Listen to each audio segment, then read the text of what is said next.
우리가 꽤 오랫동안 이제 11장과 12장 말씀들을 통해서 예수님께서 예수님에 대해서 의심하고 무관심하거나 비난하는 그 사람들에 대해서 이제 살펴봤습니다. 예수님을 따르는 사람이 늘어나는 만큼 예수님을 비난하고 반대하는 사람들도 늘었고, 예수님께서는 그들이 예수님을 십자가 위에서 죽일 것을 알고 계셨습니다. 그래서 요나의 표적에 대해서 말씀하셨죠. 오늘부터는 이제 새로운 주제가 시작됩니다. 마태복음 이제 처음 시작할 때도 말씀을 드렸는데, 마태복음 안에는 5개 큰 주제가, 긴 설교가 있습니다. 처음에 이제 예수님께서 태어나셔서 이제 사역을 시작할 때까지 얘기가 나오고, 그 다음에는 그 첫 번째 설교가 나옵니다. 산상수훈, 팔복에로부터 시작하는 그 산상수훈이 나오고, 그게 끝나면 여러분 이제 10개의 기적이 나옵니다. 예수님이 메시아인 표적들입니다. 그리고 나서 이제 두 번째 긴 설교가 나오는데, 우리가 흔히 제자 파송 설교라고 하는 그 내용이 나옵니다. 그 말은, 제자를 파송했다 하는 말은 온 이스라엘에 복음의 메시지가 선포되었다 하는 의미입니다. 방방곳곳으로 예수님의 제자들이 각 마을을 다 다니면서 회개하라, 천국이 가까이 왔느니라 하는 말씀을 선포합니다.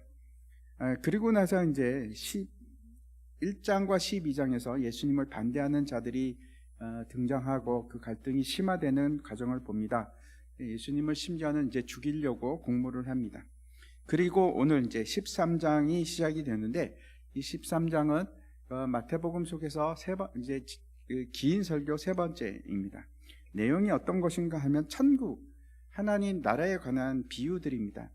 우리가 이제 흔히 씨 뿌리는 자의 비유라고 하는 그 유명한 비유가 오늘 본문인데, 오늘 이제 마태복음 13장 1절부터 13절까지 읽겠습니다. 사실은 이제 23절까지 다 읽어야 되는데 우리가 13절까지만 교독하도록 하겠습니다. 제가 먼저 읽겠습니다. 그날 예수께서 집에서 나가서 바닷가에 앉으시매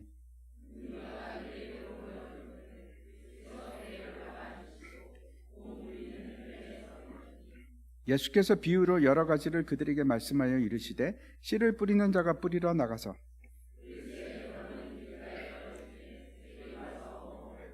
더러는 흙이 얕은 돌밭에 떨어지매 흙이 깊지 아니하므로 곧 싹이 나오나, 더러는 가시떨기 위에 떨어지매 가시가 자라서 기운을 막았고,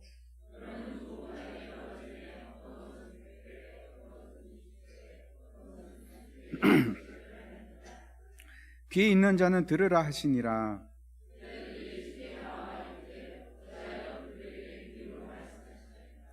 대답하여 이르시되, 천국의 비밀을 아는 것이 너에게는 허락되었으나 그들에게는 아니 되었나니.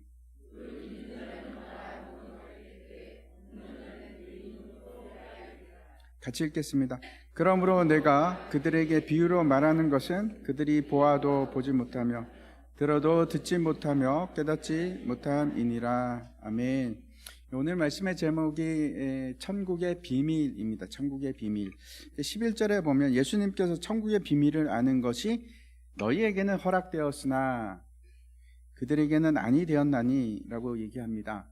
도대체 천국의 비밀이 도대체 어떤 것이기에, 여러분 그 천국의 비밀은 뭘까요?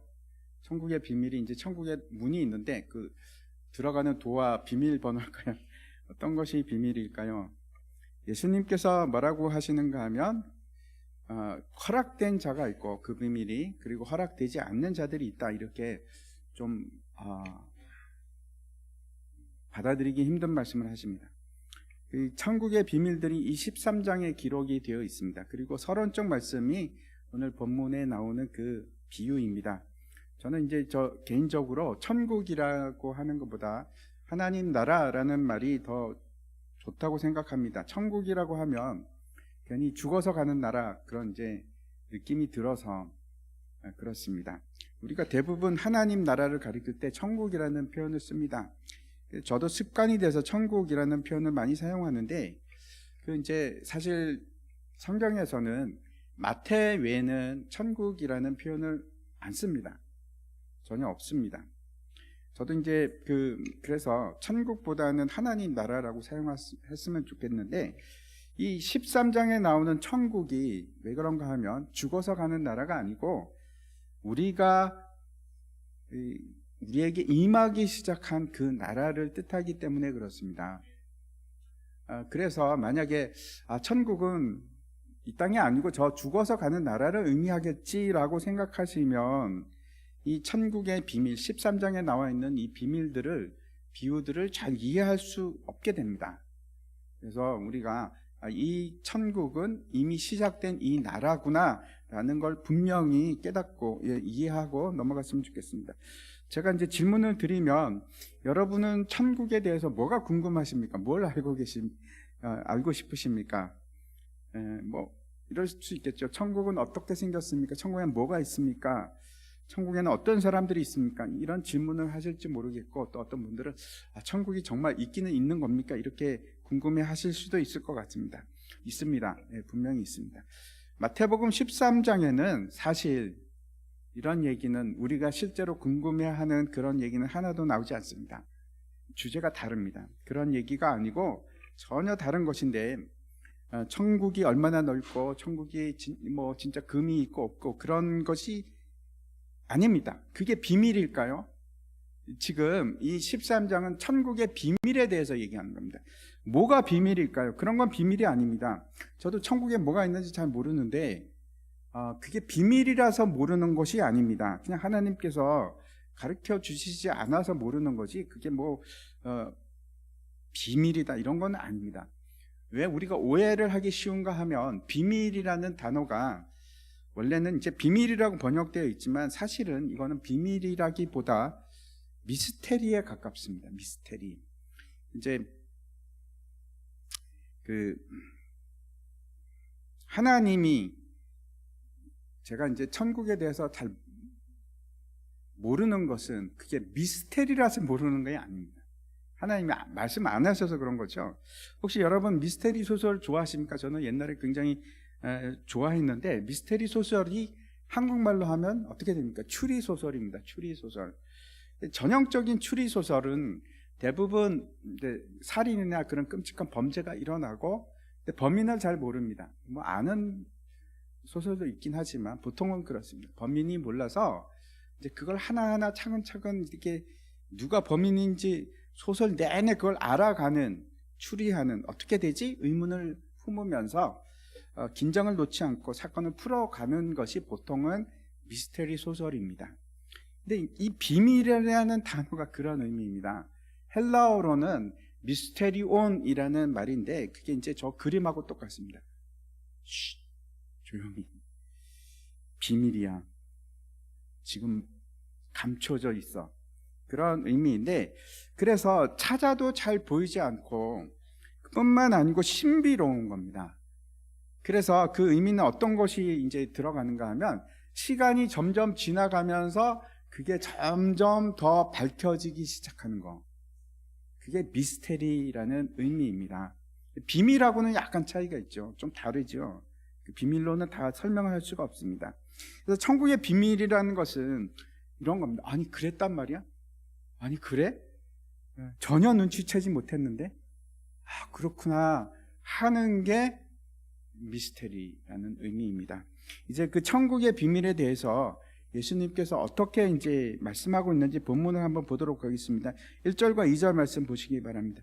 그날 예수께서 집에서 나가서 바닷가에 앉으심에 큰 무리가 그에게서 모여들거늘 예수께서 배에 올라가 앉으시고 온 무리는 해변에 서 있더니, 오늘 이제 본문이 그날이라고 시작을 합니다. 그날이 도대체 어떤 날일까요? 언제일까요? 우리가 이제 지난주에 살펴봤던 예수님의 어머니와 동생들이 찾아온 바로 그날입니다. 걱정이 돼서 찾아왔던 그날. 그래서 이제 이 마태복음 13장의 내용은 앞에 있었던 사건들과 연결이 됩니다. 다시 말씀드려서 예수님은 메시아가 아니다, 그리고 비난하고 어떻게 해서든지 예수님과 사탄하고 관계를 지으려고 했던 그 사람들, 예수님을 받아들이지 않는 사람들이 이 말씀의 배경이 됩니다. 아무튼 예수님께서 집을 이제 나가셨습니다. 그건 가출을 했다는 뜻은 아닙니다. 아마도 이제 베드로의 집에서 나와 바닷가로 가셨는데 왜 가셨을까요? 바닷가에 왜 가셨습니까? 여러분은 왜 가십니까? 머리가 골치가 아파가지고 머리를 식히기 위해서, 아니면 좀 센티멘탈해져서 혼자 있고 싶어서, 그래서 예수님께서 바다를 보시려고 나가셨을까요? 그렇지 않으면 너무나 많은 사람들이 집으로 몰려들었기 때문에 더 많은 사람들에게 복음을 전하시기 위해서, 말씀을 가르치시기 위해서 바닷가로 가셨던 걸까요? 이제 우리 교회가 6월달 되면 이제 성지 탐방을 합니다. 그때 이제 한번 넘겨주십시오. 아마 이제 에베소에 갈 걸로 생각이 되는데, 터키에 있습니다. 이제 저는 여기 여러 번 갔습니다. 사람들 저걸 다 보고 싶어 해서 많이 갔습니다. 이제 에베소에 가면 큰 로마식 원형 극장이 있는데, 저겁니다. 저기에 사람이 몇 명이나 앉을 수 있을까요? 맞춰보시기 바랍니다. 많은 사람들, 많이 앉을 수 있겠죠. 저기 2만 명이 넘게 앉습니다. 2만 명. 근데 생각해 보십시오. 그때 마이크가 있었겠죠? 없었습니다. 앰프도 없었습니다. 그러면 2만 명의 사람들이 앉아 있는데 저기서 어떻게 연설을 했을까요? 무슨 공연을 했을까요? 제가 이제 실험을 해봤습니다. 저기 이제 앞에 무대에 올라가서 소리를 크게도 내보고 작게도 내보고, 그래서 저 멀리에 앉아 있습니다. 이제 가서 한번 해보십시오. 들릴까요? 안 들릴까요? 들립니다. 아주 뚜렷하게 들립니다. 그걸 제가 그 이유는 어쩌고저쩌고 이런 건 제가 모르겠습니다. 근데 잘 들립니다. 구조 때문인 것 같습니다. 아마 이제 음이 이렇게 진행하는 방향을 이렇게 그래서 그런지, 특별히 아마 저게 이제 원형으로 되어 있어서 더 그럴 것 같습니다. 이제 갈릴리 해변도 제 생각에는 마찬가지 구조가 아니었을까 하는 생각을 합니다. 넘겨주십시오. 이제 갈릴리 해변을 보면 저거는 이제 렌즈가 왜곡돼서 아마 저렇게 보이는 것 같습니다. 저거 저렇게 생겼을 것 같지는 않은데, 아무튼 예수님께서 가까운 바다에다가 배를 띄우시고, 그리고 거기에 올라가서 사람들은 이제 해변에 서 있습니다. 아마 해변이 이렇게 경사가 져 있지 않았을까, 원형 극장처럼. 그리고 저렇게 이제 약간만 이렇게 오목하게 원형처럼 되어 있다면 아마 똑같은 효과가 났을 걸로 생각을 합니다. 예수님께서 그걸 이용하셔서 이제 말씀을 전하십니다. 여러 사람들이 들을 수 있도록 그렇게 이제 말씀을 전하시는데, 그 첫 번째 하셨던 말씀이 이 씨 뿌리는 자의 비유입니다. 3절 한번 보십시오. 예수께서 비유로 여러 가지를 그들에게 말씀하여 이르시되, 씨를 뿌리는 자가 뿌리러 나가서, 이렇게 되어 있습니다. 예수님께서 비유로 말씀을 하시는데 34절에 보면 이렇게도 되어 있습니다. 예수께서 이 모든 것을 무리에게 비유로 말씀하시고 비유가 아니면 아무것도 말씀하지 아니하셨으니, 비유가 아니면은 아예 말씀을 안 하셨다고 합니다. 도대체 왜 그러셨을까요? 먼저 비유라는 것이 어떤 것인지 아주 분명하게 좀 우리가 알았으면 좋겠습니다. 성경에서는 비유라고 번역을 하고 있는데, 이제 헬라어로는 파라볼레라는 단어를 사용합니다. 근데 이 파라볼레는 두 가지 뜻을 가지고 있습니다. 첫 번째는 우리말 그대로 비유입니다. 옆으로 던지다, 그런 뜻인데, 어떤 뜻인가 하면 그 비유를 통해서 이 원래 의미를 훨씬 좀 더 쉽게 알게 하기 위해서 이해할 수 있도록 도와준다. 똑같은 선에 무언가를 더 두어서 그런 것이구나 하고 연관을 짓게 하는 것이다. 그게 이제 비유입니다. 그런데 이 파라볼레라는 단어는 비유라는 의미만 있는 것이 아니고 또 다른 의미가 있습니다. 그게 뭔가 하면 수수께끼입니다. 수수께끼는 어떤 걸까요? 완전히 반대의 의미입니다. 수수께끼는 왜 못 맞히지 이걸, 그렇죠? 사람들이 왜 수수께끼를 냅니까? 맞히면 재미가 없습니다. 그렇죠? 수수께끼는 잘 몰라야지 알쏭달쏭해지는 것을 수수께끼라고 합니다. 그래서 이 비유라는 것은 두 가지 의미를 가집니다. 하나는 완전히 두 방향으로 나누게 되는데, 한쪽은 사람들이 이 비유를 듣고 더 잘 이해할 수 있도록, 그래서 비유로 말씀하고, 또 한편으로는 사람들이 이걸 듣고 모르게 하기 위해서, 도통 무슨 말인지 모르겠다 하는 걸 이끌어내기 위해서 비유를 사용하는 겁니다. 아마 이제 이 마태복음 13장에 나오는 비유를 보시면 어떤 생각이 드시는지, 저는 이 비유들을 굉장히 좋아합니다. 만약에 비유가 아니고 그냥 단순한 설명이었다, 그러면 명확하게 정해지고 더 이상 풍부한 상상을 할 필요도 없고 쓸데없는 생각 같은 것도 할 여지가 없을 겁니다. 그런데 비유는 그렇지가 않습니다. 아주 짧은 비유라고 할지라도 그 안에는 너무나 많은 얘기가 들어있고, 그리고 그 많은 가능성이 존재합니다. 심지어는 그래서 이제 이 비유를 읽다 보면 내가 마치 미스테리 소설을 읽는 듯한 그런 느낌이 듭니다. 저는 이제 신학교 들어가기 전부터 이 마태복음에 나오는 비유에 굉장히 관심이 많았었는데, 비유들의 뜻을 알기 위해서 계속 노력을 많이 했습니다. 그래서 어디 가도 이제 비유라는 책을 보면 그냥 무조건 사버리고, 그렇게도 하고, 또 책도 많이 보고 생각도 많이 했습니다. 그래서 또 모르는 거 있으면 또 교수님을 찾아가서 물어보기도 하고, 그럼에도 불구하고 지금까지 이 비유들이 저에게는 미스테리입니다. 제가 다 안다고, 정확하게 그 뜻을 안다고 말할 수가 없습니다. 한편으로 생각하면 이게 굉장히 간단한 이야기 같은데, 또 한편으로 보면 너무나 어려운 얘기들입니다. 오늘 비유가 중요한 이유를 이제 기록하고 있는데, 이 같은 내용을 기록하고 있는 마가복음 4장 13절 말씀을 보시면 이렇게 되어 있습니다. 또 이르시되 너희가 이 비유를 알지 못할진대 어떻게 모든 비유를 알겠느냐. 이 씨 뿌리는 비유에 대해서 이렇게 말씀을 하십니다. 너무나 이제 굉장히 중요하고 충격적인 말씀을 하시는 거죠. 이 비유를 잘 이해하지 못하면 나머지는 네가 어떻게, 너는 손도 못 댈 걸, 이렇게 얘기하고 예수님께서 말씀하고 계시는 겁니다. 그래서 이 씨 뿌리는 비유는 모든 비유의 기본을 제공하는 그런 의미를 가집니다. 다시 말씀드려서 하나님 나라를 이해하는 데 있어서 어떤 틀을 제공하는 비유가 바로 이 비유입니다. 그래서 중요합니다. 제가 이제 다시 한번 이 비유에 대해서 간단하게 이제 설명을 드리면, 본문도 간단하지만 제가 다시 말씀드리면 내용이 그렇게 어렵지가 않습니다. 어떤 씨 뿌리는 사람이 씨를 뿌리는데 덜어는 길에 떨어지고, 근데 새가 먹어버리죠. 끝나버립니다. 그리고 또 어떤 곳은 이제 얕은 돌밭에 떨어졌는데, 싹이 트지만 자라지를 못합니다. 뿌리가 없어서 그렇죠. 그래서 이제 해가 뜨니까, 해가 이제 뜨거워지니까 타버립니다. 말라버립니다. 죽습니다.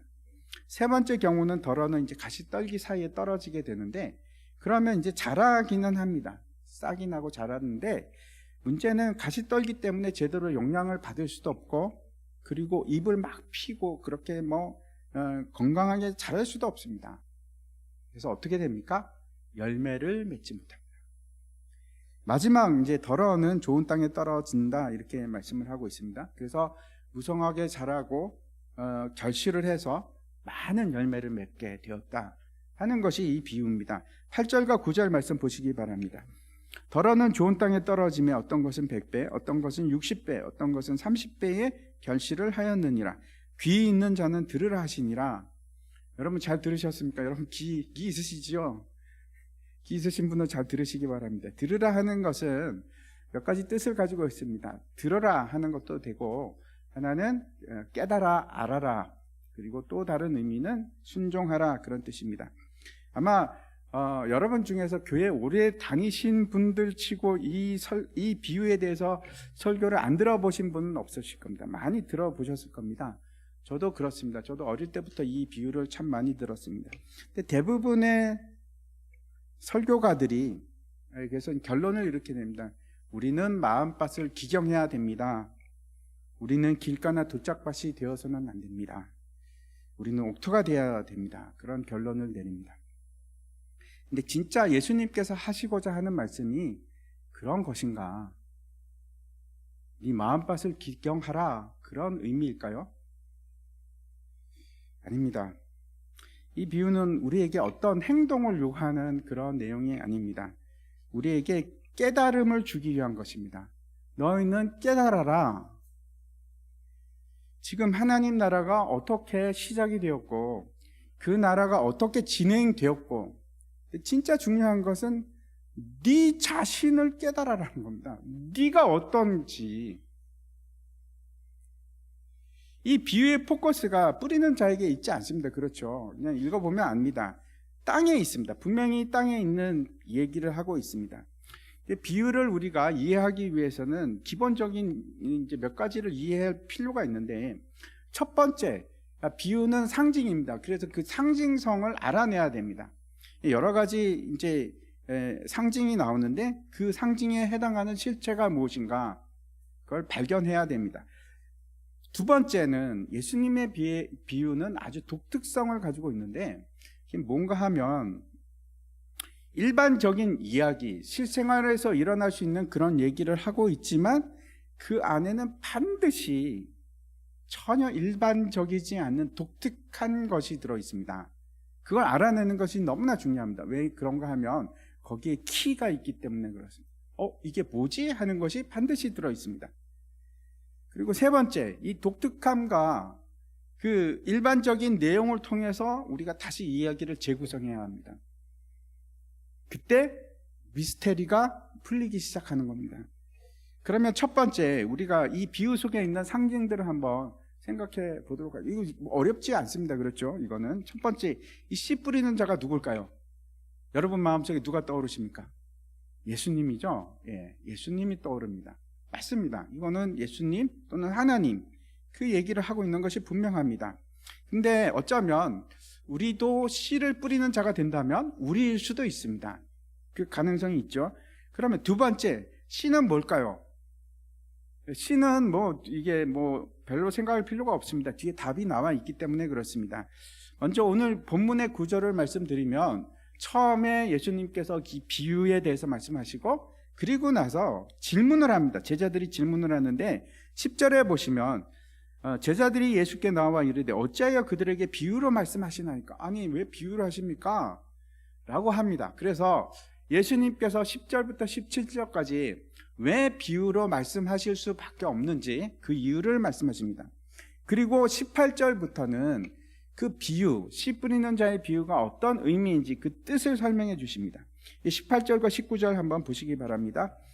그런즉 씨 뿌리는 비유를 들으라. 아무나 천국 말씀을 듣고 깨닫지 못한 때는 악한 자가 와서 그 마음에 뿌려진 것을 빼앗나니 이는 곧 길가에 뿌려진 자요. 다행히 예수님께서 이 첫 번째 비유는 아주 자세하게 해설을 해줍니다. 설명을 해주십니다. 하지만 모든 사람들에게 이 얘기를 하신 것이 아니고, 바닷가에서 하신 것이 아니고 제자들만 따로 있을 때 말씀을 하셨습니다. 그렇다고 해서 그러면 이 미스테리가 다 풀렸을까? 아니요, 여전히 쉽지는 않습니다. 아무튼 19절 보면 씨가 뭔지 아주 명백합니다. 천국 말씀이라고 이제 되어 있습니다. 이건 이제 마가복음에서는 그냥 말씀이라고 하는데 뭘까요? 천국 말씀, 예수님의 말씀하신 거. 그걸 뭐라고 합니까? 우리가 복음입니다. 씨는 복음을 뜻합니다. 그러면 이제 남은 것은 땅인데, 땅이 무엇을 의미하는가? 19절에도 벌써 힌트가 나오죠. 이건 쉽게 알 수 있습니다. 천국 말씀을 들은 사람들입니다. 지금 예수님께서 바닷가에서 큰 무리를 앞에 두고 말씀을 하시고 계신데, 지금 이 순간 이 사람들이, 그 큰 무리가 지금 이 씨가 뿌려진 땅이 되는 겁니다. 이제 두 번째 단계에 들어갈 준비가 됐습니다. 이제 상징은 알았으니까 이 비유의 독특함이 뭔가, 도대체 무슨 말씀을 하신가? 놀랍거나 독특한 거 좀 이상한데, 이거는 좀 이상한데? 어떤 점이 여러분 그렇습니까? 특별한 점이 있는데, 이거는 씨를 뿌리는 농부에게 있습니다. 농부가 지금 씨를 뿌리는데 왜 좋은 땅에 뿌리지 길가에도 뿌리고 왜 그렇게 했을까요? 가시떨기에도 뿌리고. 여기에 대해서 이제 열린다 성경 혹시 아시는지 모르겠는데, 류모세 선교사님이 이스라엘 선교사님이 쓰신 책입니다. 그래서 이스라엘 밭의 독특한 특별한 환경에 대해서 이제 기록을 하고 계신데, 이스라엘은 우리나라랑 비슷합니다. 이게 산이 많고 언덕이 많아서 평지가 잘 없습니다. 그래서 이제 밭을 만들려면 어떻게 해야 될까요? 그러면 계단식 밭을 만들어야 됩니다. 그걸 이제 테라스 밭이라고 하는데, 테라스처럼 밭을 만들어 갖고 거기다 이제 농사를 짓습니다. 그러다 보면 이제 그 돌이 많은 그 산을 갖다가 이제 잘 만들어 가야 되는데, 그러면 이제 흙은 밑으로 가겠죠. 그리고 높이 올라갈수록 돌이 많아집니다. 돌밭이 됩니다. 그리고 이제 테라스를 다니려고 하면 또 뭐가 필요할까요? 길이 필요합니다. 길이 필요하고, 그리고 이제 그 밭 끝쯤 가면, 사람이 잘 닿지 않는 곳에 가면 거기 이제 가시떨기들이 막 있는 겁니다. 그래서 농부가 이제 쟁기질을 하고, 그러면 이제 우리처럼 골을 다 팔고 그런 것이 아니고 이제 흙을 뒤집는 겁니다. 그리고 이제 거기다가 이제 흙 뿌립니다. 씨를 흙 뿌립니다. 씨를 흙 뿌리면 그게 때로는 길가루에 떨어지기도 하고, 때로는 가시떨기에 떨어지기도 하고, 때로는 돌짝밭에, 위로 가면 그렇겠죠. 그거 맞습니다. 그런데도 불구하고 오늘 본문 말씀을 보면 분명히 이상한 점이 있습니다. 비록 흙 뿌린다 더 보면 여기저기 다른 곳으로는 갑니다. 그렇지만 그 양은 그렇게 많지 않을 겁니다. 당시에 이제 뭐 우리가 정확하게는 알 수 없지만 대충 씨 하나를 뿌리면은 10배 정도의 수확을 했다고 합니다. 오늘 본문에 보면 100배, 60배, 30배 엄청 많이 수확을 한 거죠. 근데 지금은 이제 우리가 농사를 지으면 보통 100배에서 200배 정도 수확을 합니다. 당시에는 10배밖에 안 되니까 씨앗이 귀합니다. 그 씨앗을 아무 데나 막 뿌리겠습니까? 아니면 조심조심 뿌리겠습니까? 틀림없이 조심조심 뿌려야만 합니다. 이건 뭐 마음대로 이렇게 뿌릴 수 있는 게 아닙니다. 근데 이상한 점은 지금 농부가 의도적으로 씨를 모든 곳에 떨어뜨리는 것 같은 그런 모습을 보여줍니다. 그래서 4번에 걸쳐서 똑같이 덜어는, 심지어는 좋은 밭에도 덜어는 이라는 단어를 사용하고 있습니다. 공통적으로 다 씨가 떨어졌다 하는 것을 지금 의도적으로 말씀하고 있습니다. 그러면 어떻게 될까요? 4분의 1, 4분의 1, 4분의 1, 4분의 1. 마치 그런 것처럼 우리에게 이제 느끼게끔 그렇게 말씀합니다. 다시 말씀드려서 씨 뿌리는 자는 아주 공평하게 모든 사람들에게 복음의 씨앗을 뿌리는 겁니다. 문제는 그 손실된 씨앗의 분량이 너무 많습니다. 그렇죠? 씨를 뿌리는 것하고 복음을 전하는 복음의 씨를 뿌리는 것하고는 매우 다릅니다. 심지어는 그 복음의 싹이 트지 못할 것을 알아도 우리는 어떻게 합니까? 뿌려야 합니다. 우리는 경제성을 따지지 않습니다. 이성적으로 하지 않습니다. 시간과 장소를 가리지 않습니다. 만약에 우리가 이성적인 가치관을 가지고 하나님의 복음을 전파한다, 그렇지 않습니다. 이런 겁니다. 저 사람은 복음 충분히 받아들일 것 같아. 그래서 그 사람에게 복음을 전합니까? 그러다가 복음을 전해보니까 저 사람은 전혀 안 받아들이는 경우가 얼마나 많습니까? 또 어떤 경우에는 저 사람은 안 받을 거야, 저 사람은 믿지 않을 거야. 그럼에도 불구하고 가서 전했더니 이게 어떻게 된 일인지 예수를 믿겠다고 하는 사람들이 나오지 않습니까? 완전히 다른 결과가 나와서 복음을 받아들이기도 합니다. 씨를 뿌린 자는 그래서 언제나 어디서나 뿌리는 자는 그냥 어디나 뿌리는 것이 복음을 전하는 자의 자세입니다. 다시 돌아가서 이 비유의 의미를 살펴보도록 하겠습니다. 지금 예수님께서 말씀을 큰 무리들에게 하고 있는데, 큰 무리에게 했지만 반응을 하는 사람은 큰 무리가 아닙니다. 무슨 말인가 하면 지금 말씀을 듣고 있는 사람이 4부류로 나누어질 수 있습니다. 첫 번째는 외인들입니다. 이 사람들은 예수를 믿지 않는 사람, 교회 밖에 있는 사람을 뜻합니다.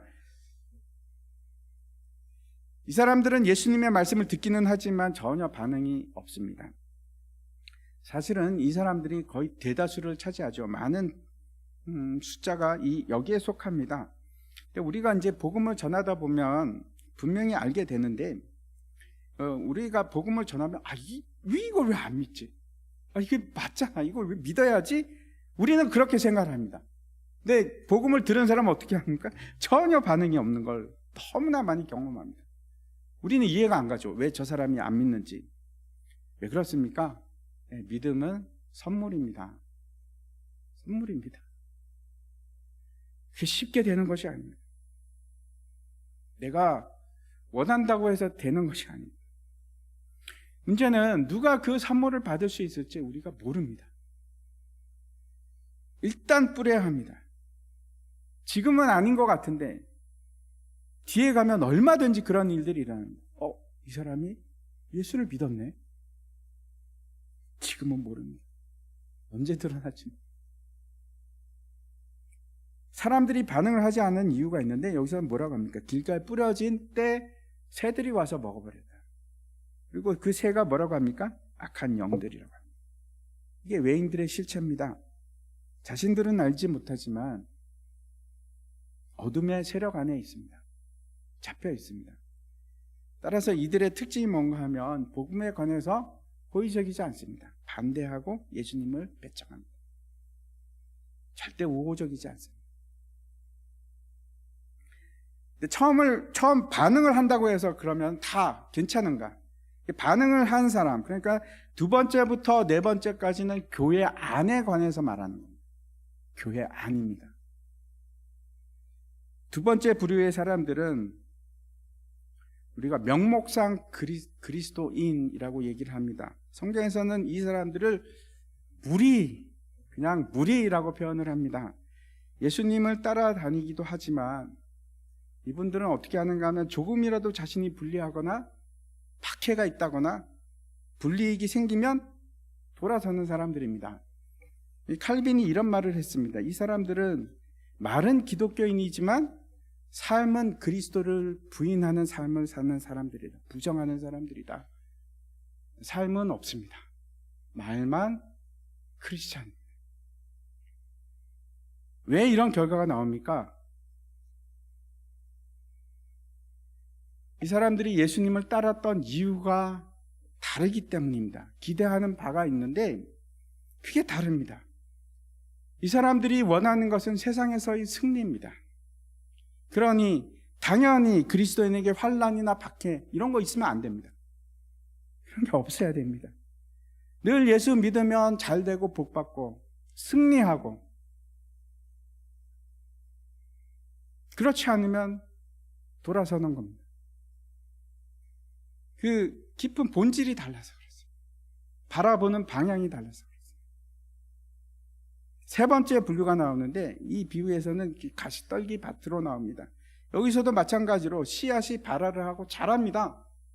싹이 나고 막 커져 가지만 세상의 염려, 재물의 유혹, 또 욕심들 때문에 말씀이 결실하는 것을 막아버렸다, 이렇게 얘기합니다. 성경에는 이 사람들을 뭐라고 부르는가 하면 예수를 따르는 무리라고 얘기를 합니다. 겉으로는 그리스도인으로 보입니다. 근데 스스로는 본인이 그리스도인이 아닌 것을 압니다. 사람들에게는 그리스도인이라고 얘기합니다. 하지만 실제로는 그리스도인이 아닙니다. 왜 그런가 하면 사람이 두 주인을 섬길 수 있는 방법이 없습니다. 이를 섬기든지 저를 섬기든지, 하나님을 섬기든지 재물을 섬기든지, 하나님을 섬기든지 세상을 섬기든지. 유념하시기 바랍니다. 어떻게 우리가 이 사람들을 알 수 있을까요? 어떻게 구분할 수 있을까요? 열매가 없습니다. 열매가 맺히지 않습니다. 제가 늘 말씀을 드리지만 성령이 말하는 첫 번째 열매는 성령의 열매입니다. 사랑과 희락과 함께. 그 열매가 없습니다. 스스로는 의를 행한다고 말하지만 우리가 겉으로 보기에는 아무런 차이가 없는 것 같지만 하나님 보시기에는 그게 의가 아닙니다. 사랑처럼 보이지만 사랑이 아닙니다.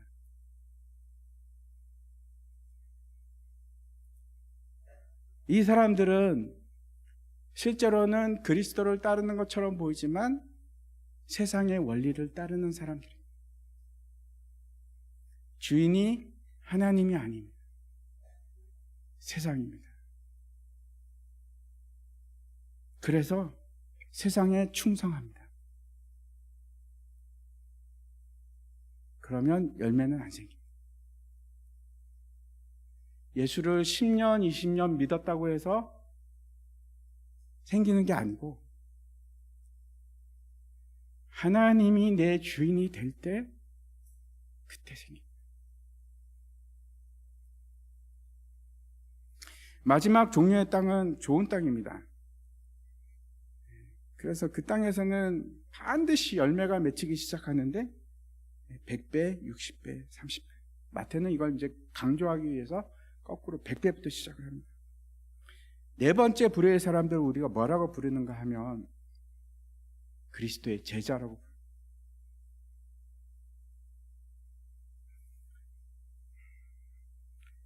사랑과 희락과 화평의 성령의 열매들이 맺히고 의의 열매들이 맺히기 시작합니다. 그 인격이 변하고 삶이 변하기 시작합니다. 그 사람 자체가 하나님 앞에서 아름다운 열매로 바뀌기 시작합니다. 좋은 땅이라서 그렇습니다. 그 안에 생명력이 있기 때문에 그가 또 다른 씨앗을 만들어내기 시작합니다. 그래서 지금 예수님께서 무슨 말씀을 하시는 걸까요? 그래, 들었지? 너희는 다 좋은 밭이 되어야 해? 그런 말씀을 하시는 건가요? 아니요, 선포하고 계신 겁니다. 말씀을 듣고 있는 너희들 중에 길가도 있고 별짝도 있고 가시떨기도 있고 옥토도 있다. 너희 가운데 그런 땅이 존재한다고 얘기하십니다. 11절과 12절 말씀 보시기 바랍니다. 대답하여 이르시되 천국의 비밀을 아는 것이 너희에게는 허락되었으나 그들에게는 아니 되었나니 무릇 있는 자는 받아 넉넉하게 되되 무릇 없는 자는 그 있는 것도 빼앗기리라. 이 말씀을 하시면서 이사야서를 인용하십니다. 13절에 보면 그러므로 내가 그들에게 비유로 말하기는 그들이 보아도 보지 못하며 들어도 듣지 못하며 깨닫지 못함이니라. 천국이 우리에게 임하는 것이 그게 비밀인 이유는 우리의 이성이나 통찰력이나 뭐 그런 걸로 되질 않습니다. 하나님 나라에 알 수 있는 유일한 길은 계시, 하나님의 말씀만으로 가능한데, 근데 마음이 완악한 자들은 어떻게 하는가 하면 길을 딱 막아버립니다. 그냥 막아버립니다. 그리고 그 사람들은 천국의 비밀을 끝까지 알 수 없습니다.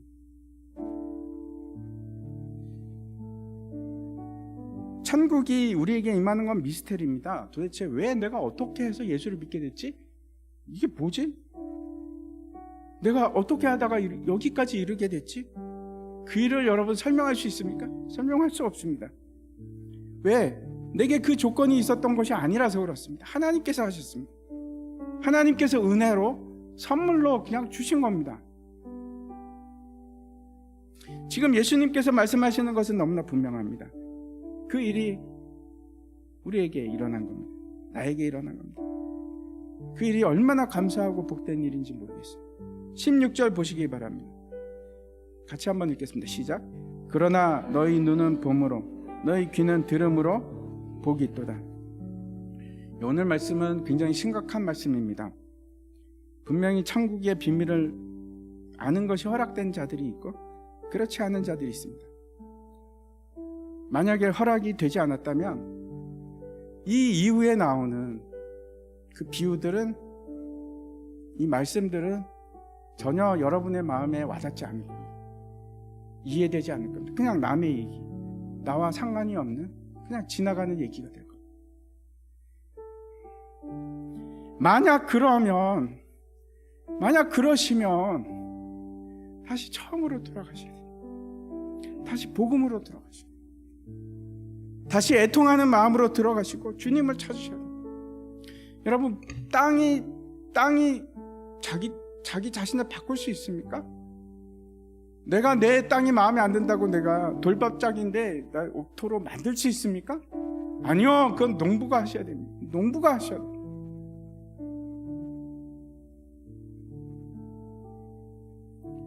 하나님께서 하셔야 돼요.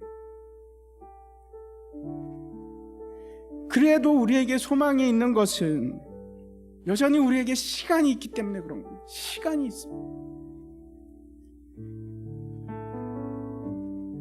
광야가 변해서 푸른 들판으로 바뀌는 기적이 일어날 시간이 아직도 있기 때문에 하나님께서 하시면 거친 광야도 옥토로 바뀔 수 있어요.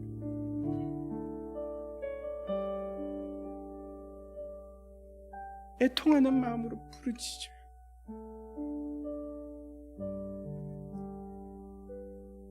애통하는 마음으로 부르짖어요.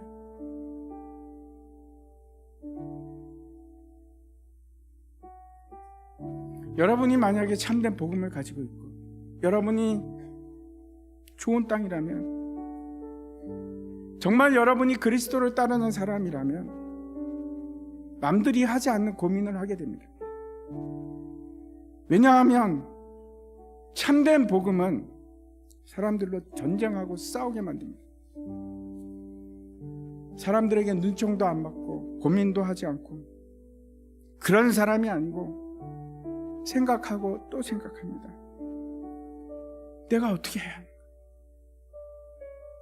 이것이 진리라면 나는 이 문제를 어떻게 풀어야 하는가 생각하게 됩니다. 나는 어떻게 하면 좀 더 화를 참을 수 있을까? 나는 어떻게 하면 저 사람을 사랑할 수 있을까? 진지하게 고민합니다. 왜 그런지 아십니까? 듣고 있기 때문에.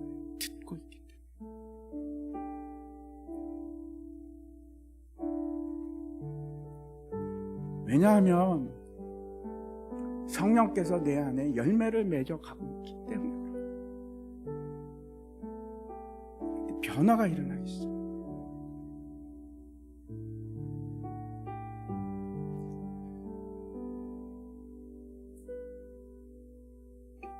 참 우리를 힘들게 하는 본문인지도 모르겠어요. 되게 주저가 됩니다. 제가 설교를 준비하면서 내가 이 말씀을 이렇게 적나라하게 얘기해야 돼요. 그래도 성경 말씀이니까 전했잖아요. 여러분, 내 처지를 보셔야 합니다. 내 처지가 얼마나 지금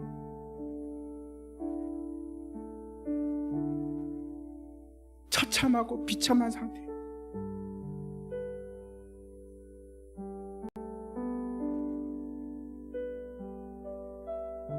그렇지 않으면 우리에게는 소망이 없어요.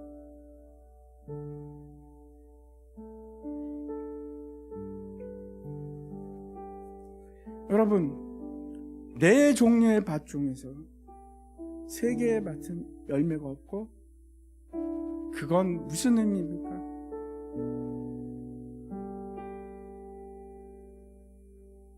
심판입니다. 심판.